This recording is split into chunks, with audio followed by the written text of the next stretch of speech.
मतदार याद्या स्वच्छ करण्याच्या मागणीसाठी महाविकास आघाडी आणि मनसेचा उद्या मुंबईत मोर्चा निघणार आहे। तर या मोर्चानंतर पुढच्या 2 दिवसात निवडणूक आयोगाच्या विरोधात ठाकरे बंधू कोर्टात जाणार आहेत। पाहूया। दणदणीत मोर्चा झाला पाहिजे, दिल्लीपर्यंत कळलं पाहिजे महाराष्ट्रामध्ये काय आग पेटली ती। मतदार याद्या दुरुस्त करण्याच्या मागणीसाठी निघणाऱ्या मोर्चाची तयारी महाविकास आघाडी आणि मनसेकडून पूर्ण झाली आहे। दुपारी 1 वाजता फॅशन स्ट्रीट पासून मुंबई महापालिकेच्या इमारतीपर्यंत मोर्चा निघेल। जे ह्या सगळ्या गोष्टींच्या विरोधात आहेत ते सगळे मतदार देखील ह्या मोर्चात सामील होतील। हा मोर्चा दुपारी 1 वाजता फॅशन स्ट्रीट येथून सुरू होईल आणि मेट्रो सिनेमा मार्गे हा मुंबई महानगरपालिकेच्या प्रवेशद्वाराजवळ थांबेल। शरद पवार साहेब उपस्थित राहतील। महाविकास आघाडीच्या नेत्यांनी मोर्चा काढण्याच्या आधी लोकसभेला 48 पैकी 30 जागावर तुमचे खासदार निवडून आले होते। या खासदारांचा राजीनामा घेणार आहात का? तुमच्या इथल्या व्यवस्थेवर विश्वास नाहीये, तुमचा निवडणूक आयोगावर विश्वास नाहीये आणि तुम्ही असत्य पसरवण्याचं काम करत आहात। तुम्हाला मोर्चा काढण्याच्या आधी आपल्या खासदारांचा राजीनामा घ्यावा। पण मोर्चा काढण्यासोबतच ठाकरे बंधू निवडणूक आयोगाविरोधात कोर्टात जाणार आहेत। 2 दिवसात ठाकरेंची शिवसेना आणि मनसेकडून याचिका दाखल केली जाणार अशी माहिती आहे। मतदार याद्यांमधील घोळ दुरुस्त केल्यावरच निवडणुका घ्या अशी मागणी याचिकेतून केली जाईल। मोर्चाचा उद्देश एकच आहे। मतदार याद्यांमध्ये दुबार आणि बोगस नावं असल्याचा आरोप विरोधकांचा आहे।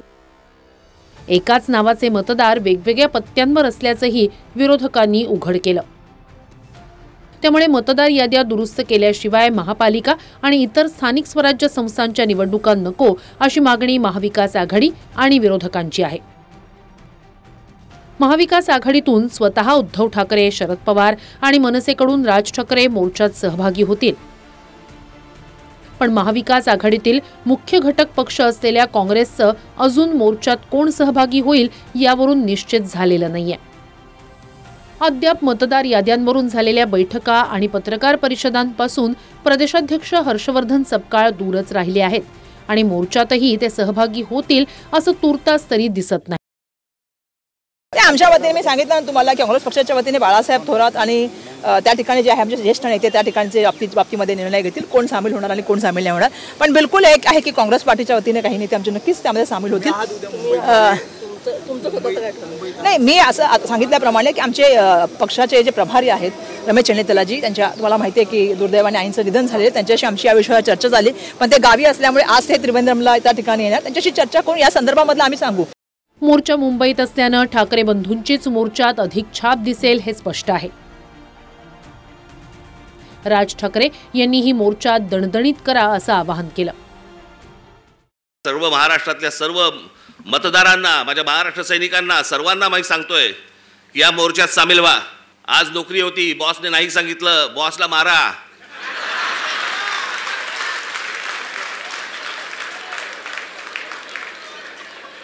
शनिवार पुरता 1 मत त्याच्या गालावर द्या आणि मला असं वाटतं तुमचा बॉस पण मतदारच असेल, त्यालाही घेऊन या। दणदणीत मोर्चा झाला पाहिजे, दिल्लीपर्यंत कळलं पाहिजे महाराष्ट्रामध्ये काय आग पेटली ती। याआधी विरोधकांनी निवडणूक आयोगाची 2दा भेट घेतली। आता रस्त्यावर उतरून विरोध दर्शवला जाणार आहे। त्यामुळे निवडणूक आयोग निवडणूक घेण्यावर ठाम राहतं की याद्या दुरुस्त करेपर्यंत निवडणुका पुढे ढकलणार याकडे लक्ष असेल। गोविंद ठाकूरसह bureau report, TV9 Marathi, Mumbai.